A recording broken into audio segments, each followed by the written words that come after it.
yoqib ishlatib ko'ramiz. Yangi.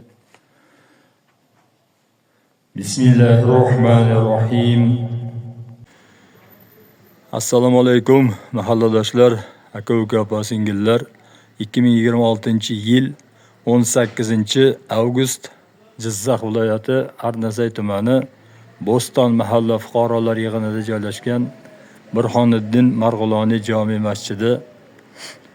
Mana shu mahallamizda yashaydigan ham o'qituvchi, ham shu mahalladosh ukamiz bir masjidimizga juda ajoyib ihson qildilar. Alloh rozi bo'lsin shu ukamizdan.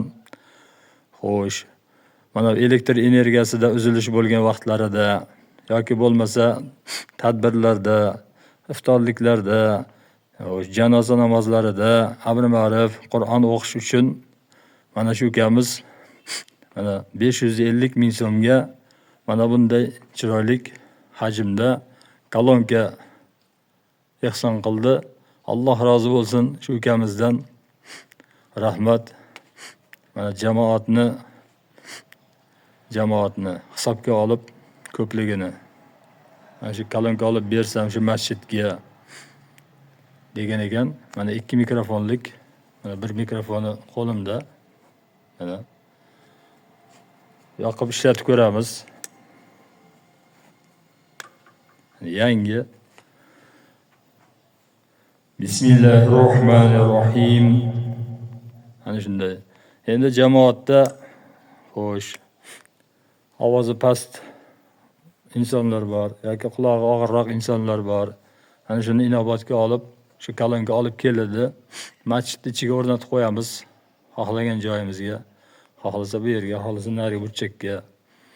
Yoki bo'lmasa to'y tadbirlarda, iftorliklarda, Qur'on o'qishga, duo qilishga juda ajoyib ekan. Yangi mana bu mikrofondan qo'yib qo'yaylik.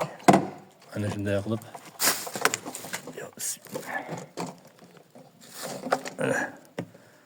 Yangi hali.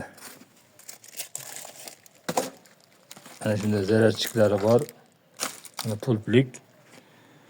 Mana shunday 2 mikrofonlik kolonka ihson qildi shu mahallamizdan o'qituvchi ukamiz. Alloh rozi bo'lsin. Kasb-koriga, xonadoniga baraka bersin. Rahmat. Sog' bo'linglar, salomat bo'linglar. Burhoniddin Marg'iloniy jome masjidi.